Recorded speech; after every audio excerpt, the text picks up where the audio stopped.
Et là, dans mes travaux, je réalise que, mon Dieu, il y a des gens qui rencontrent le critère d'obésité sur la base de leur poids, qui font pas d'hypertension, qui font pas de diabète, de cholestérol, alors qu'il y en a d'autres qui ont le poids santé puis qui ont ces facteurs de risque-là. Et là, je me grattais la tête.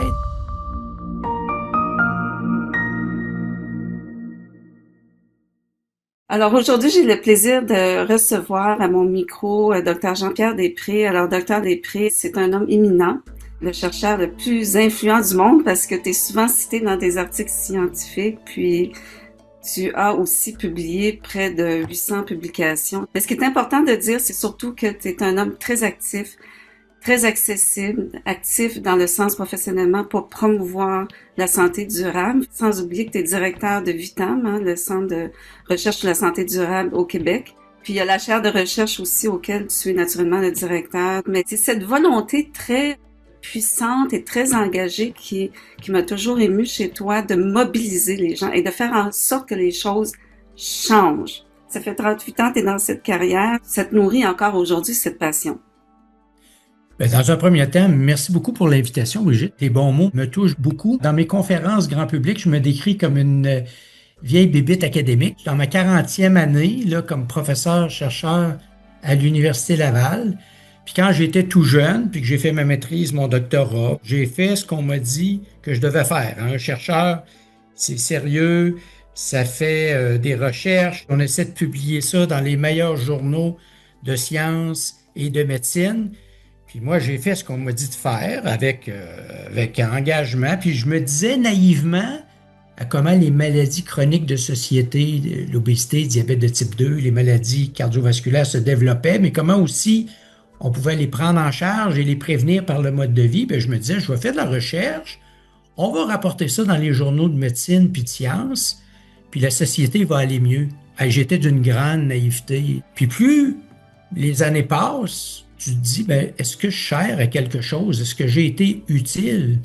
Puis ce qui était le plus frustrant, Brigitte, c'est que certaines des découvertes qu'on a faites sont utilisées par d'autres pays, mais alors que ce sont des découvertes québécoises, des concepts qui ne sont même pas utilisés chez nous. Alors là, je me suis dit, au soir de ma carrière, deux choses. Un, on a besoin de démarrer un nouveau centre de recherche où on va réfléchir collectivement à comment faire le passage de ce savoir-là que nous, mais aussi d'autres dans le monde, qui sont pertinents au mode de vie et à la santé, comment on peut le faire atterrir dans les communautés. Alors, on a créé Vitam, ce centre de recherche en santé durable. Puis l'autre chose, ben, il y a 2 ans maintenant, j'ai lancé une bouteille à la mer. J'ai publié beaucoup d'articles scientifiques, mais j'ai jamais écrit de livre pour le grand public. Alors, j'ai décidé de raconter l'histoire de ces découvertes-là dans un livre qui s'appelle La Révolution active, de la gestion de la maladie à la promotion de la santé. J'en profite pour montrer la copie ici. Oui. J'avais aucune espèce d'idée de la façon dont ce livre-là serait reçu. Et Brigitte, là, j'en profite pour remercier les Québécoises et les Québécois. Je reçois beaucoup d'amour en retour. Les gens me disent merci. On ne savait pas ce que vous racontez là-dedans. Il y a une boîte à outils là-dedans. C'est pratico-pratique. Et bien là, ça me garde un petit peu occupé parce que ça me fait parcourir le Québec. Là, je vais dans les centres communautaires, les bibliothèques, je fais des conférences gratuites en passant. Tu sais, à 67 ans, là, au soir de ma carrière, c'est ce que je souhaite laisser maintenant. Je me dis, bon, ben là, on a enfin un outil, une espèce de manifeste de la science, comment produire collectivement de la santé. Et je dois avouer qu'enfin, la vie professionnelle commence à avoir un sens. Dans tout ton parcours, toi, tu as voulu conserver cette volonté de dire, faut qu'on fasse quelque chose avec mes recherches, parce que tu expliques souvent qu'il y a un fossé énorme entre ce qu'on sait et ce qu'on fait dans le domaine médical. Tu as beaucoup d'amis, autant, je pense à le docteur Bérard à l'Institut de cardiologie, Pierre Lavoie, qui est un advocate de la santé Ouais. physique. Tu dis, il faut, une fois pour toutes, qu'on fasse ce qu'on sait. Et c'était la volonté, donc, de la révolution active, dont j'adore le titre en passant, parce que c'est vrai, faut que ce soit une révolution active. On voit que ça fait des petits, tu fais beaucoup de conférences, je te suis depuis quelques années. Puis, à travers ces connaissances, ce qui est tout de même assez percutant, c'est certaines découvertes trop mettre l'accent, par exemple, sur l'indice de masse corporelle. Oui, tout à fait. Juste cet aspect-là, je pense que ça vaudrait la peine qu'on en parle. Ça remonte au début des années 80. Alors, quand j'ai fait ma maîtrise doctorat, mon mentor, le professeur Claude Bouchard, voulait faire une étude. Il dit, moi, je vais étudier la santé puis la forme physique des familles québécoises et je me cherche des étudiants là, pour monter mon équipe de recherche. Je vais vous former. Alors moi, j'ai levé la main et donc je me suis retrouvé très, très jeune, le nombril même pas sec dans son équipe de recherche. Et là, j'ai eu une piqûre incroyable dans la fesse droite. On allait dans les familles avec une unité mobile, remplir des questionnaires, faire des tests physiques et tout. Et imaginez, là, on est en 1977, des questions sur leur santé. Il n'y avait pas Internet à l'époque.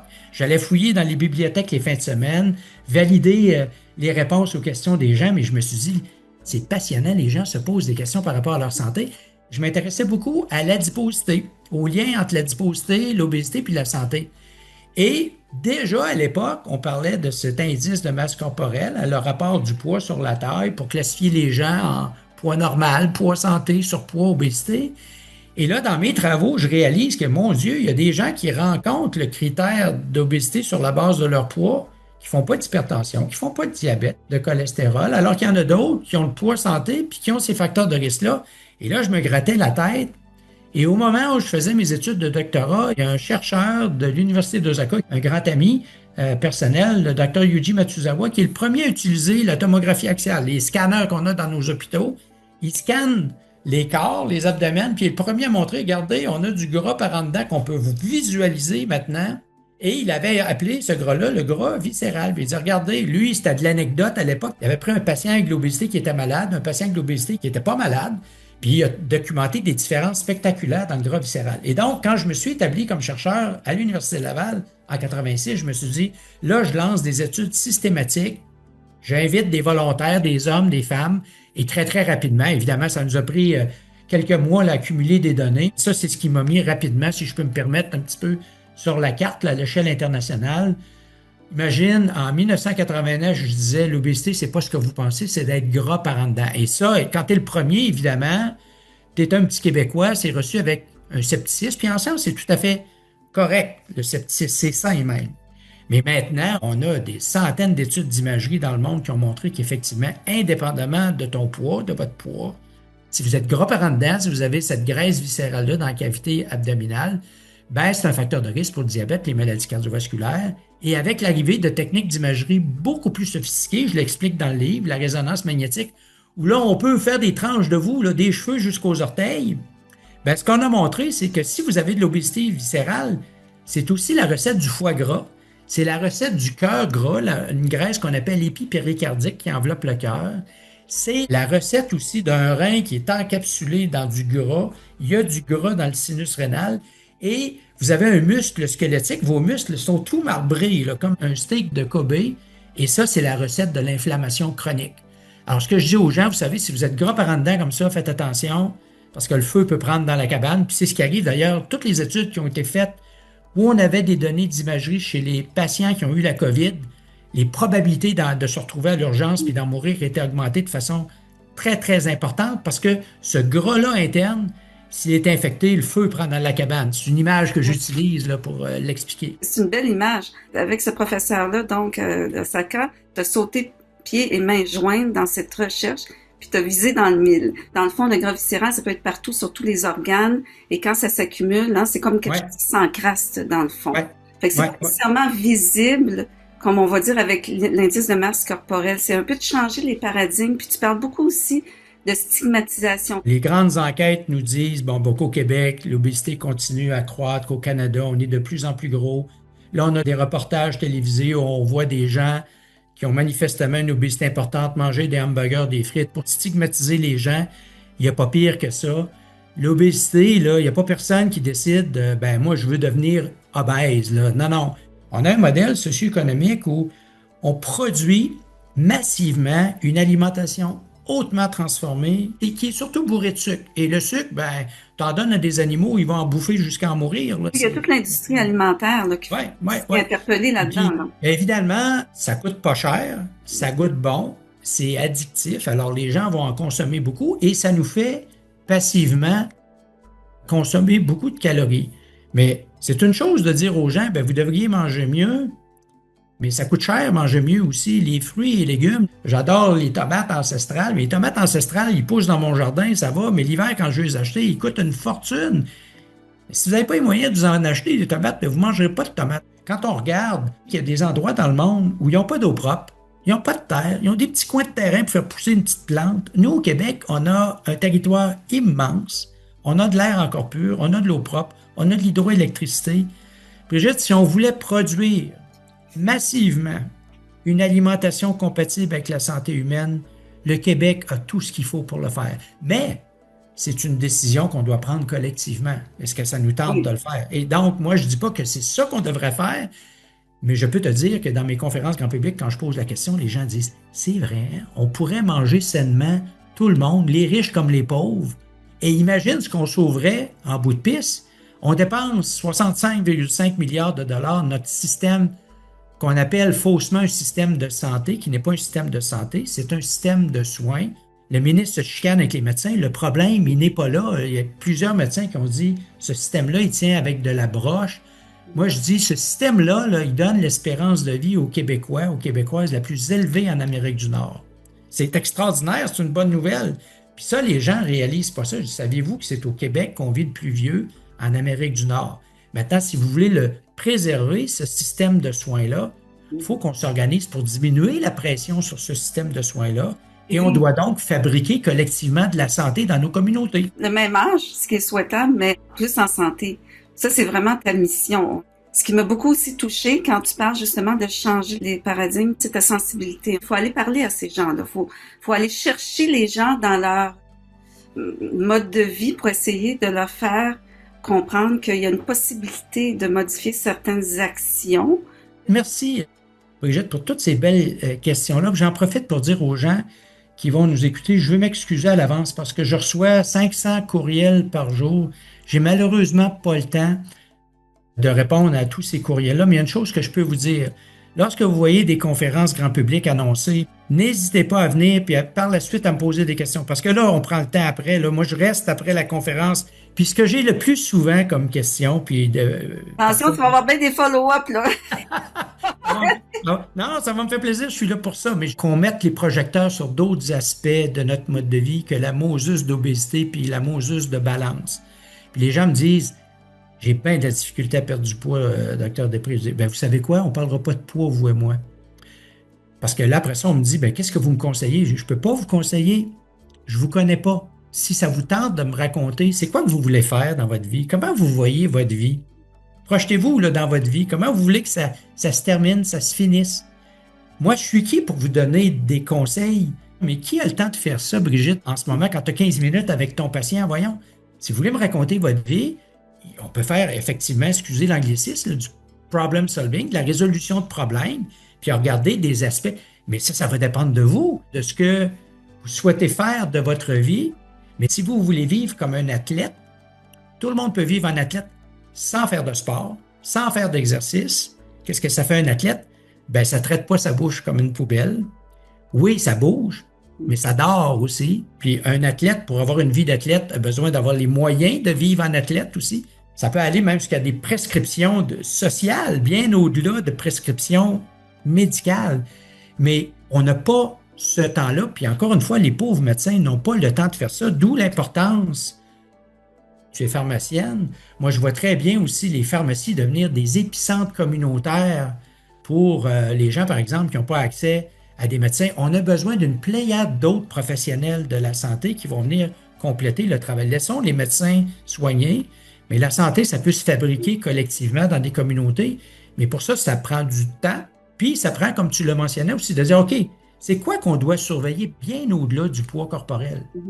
Oui, je me rappelle la première fois qu'on s'est rencontrés, on parlait justement des possibilités de qu'est-ce qu'on peut faire en pharmacie communautaire. On partage justement cette mission. Moi, je travaille de mon côté, puis j'espère un jour où on va vraiment pouvoir conjuguer, tu sais, dans la santé durable.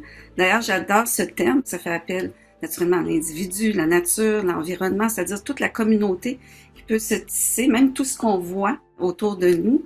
Je pense que c'est des choses auxquelles on peut avoir une forte influence bénéfique au niveau de la santé, puis que les gens soient aussi à l'aise d'en parler, comme toi, d'autres professionnels de la santé, pharmaciens, infirmières. Moi, j'ai déjà eu un kinésiologue qui venait une fois par semaine dans ma pharmacie.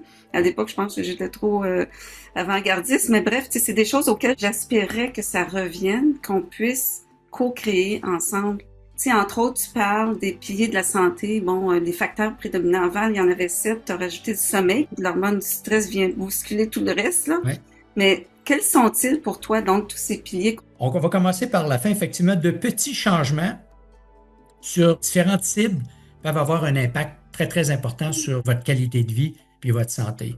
Nos voisins du Sud sont capables du meilleur puis du pire.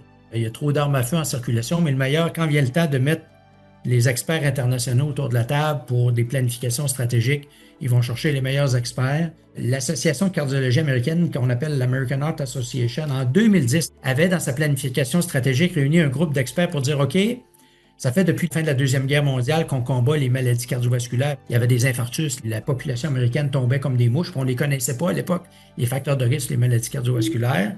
On a dit, bon, on a fait des progrès considérables dans le diagnostic, puis le traitement. Quelle vision on se donne pour les 10 prochaines années? Bien, imagine, ce groupe d'experts-là a dit, ben, c'est bien de combattre les maladies cardiovasculaires, les traiter, mais là, il faut faire la promotion de la santé cardiovasculaire. Ça, c'est un changement de paradigme très, très important. Et pour définir la santé cardiovasculaire, bien, ils ont dit, ben, comment on va définir ça, une personne qui est en bonne santé cardiovasculaire? Bien, c'est sûr, dans un premier temps, elle n'a pas de signe de maladie, elle ne fait pas de cholestérol, elle ne fait pas d'hypertension, elle ne fait pas de diabète, mais elle a aussi des comportements compatible avec la santé cardiovasculaire. Elle ne fume pas, elle n'a pas d'obésité abdominale, elle fait de l'activité physique, 150 minutes d'activité physique modérée par semaine, puis elle a une alimentation globalement de bonne qualité. Puis là, on ne parle pas de calories, on ne parle pas de teneur en gras de l'alimentation. Alors donc, 4 comportements, 3 facteurs de risque biologiques. Ils ont appelé ça à l'époque le Simple 7. Puis là, maintenant, ils ont rajouté le sommeil pour en faire le Life Essential 8, les 8 indicateurs de santé cardiovasculaire. Et là, suite à ce consensuel-là, il y a une pléiade d'études. On en a fait, nous, à l'UCPQ, il y en a eu d'autres au Canada, il y en a eu en Asie, partout, qui ont montré que, effectivement, quand on regardait l'impact des facteurs de risque classiques, là, cholestérol, hypertension, diabète, mesurés par nos médecins, et les comportements, ben, les deux groupes de facteurs avaient autant d'influence sur le risque de développer un accident cardiovasculaire. Donc, moi, quand j'enseigne ça à mes étudiants en maîtrise doctorat, je dis là, vous allez encadrer ça au-dessus de vos cubicules afin de prévenir de façon optimale les maladies cardiovasculaires. Il est aussi important de cibler vos comportements que la biologie. Ben, les habitudes de vie, on pourrait dire. Oui, c'est ça. Mais ça, il faut le mesurer. Puis malheureusement, en pratique clinique, on ne les mesure pas, les comportements. C'est un peu comme si je te disais, Brigitte, ben Madame Marchand, votre cholestérol, il est-tu beau? Ben, docteur, vous ne l'avez pas mesuré. Non, mais je vous le demande, vous. C'est un peu l'ironie dans mon propos, là. Ben, Madame Marchand, est-ce que vous bougez? Ah oui, docteur, oui, je bouge. Si quelque chose est important, il doit être mesuré. Et on ne le fait pas dans notre système de soins, malheureusement. Plus loin dans le livre, j'explique les 4 signes vitaux du mode de vie qui sont basés sur les découvertes qu'on a publiées en 35 ans. Le premier étant ce fameux tour de taille, qui permet, pour un poids donné, d'identifier ceux qui sont plus à risque d'avoir de l'obésité abdominale viscérale. Ça, on a publié ça en 1994. On est en 2025. Le tour de taille n'est toujours pas un signe vital mesuré en pratique clinique au Québec. Dans mes conférences grand public, je montre les diapos de données au Japon, Corée du Sud, où en Corée du Sud, 25 millions d'adultes sud-coréens. On a le tour de taille mesuré et suivi dans le temps. Puis on sait, les autorités de santé publique savent là-bas que les Asiatiques sont plus minces que nous, mais plus le tour de taille est élevé indépendamment du poids, plus ils sont malades, plus ça coûte cher à leur système de santé publique. C'est utilisé en Corée du Sud, c'est utilisé au Japon, mais c'est pas utilisé au Québec. Quand je demande aux gens dans une salle où il y a 250 personnes, combien d'entre vous a son tour de taille mesuré là, dans le système de soins?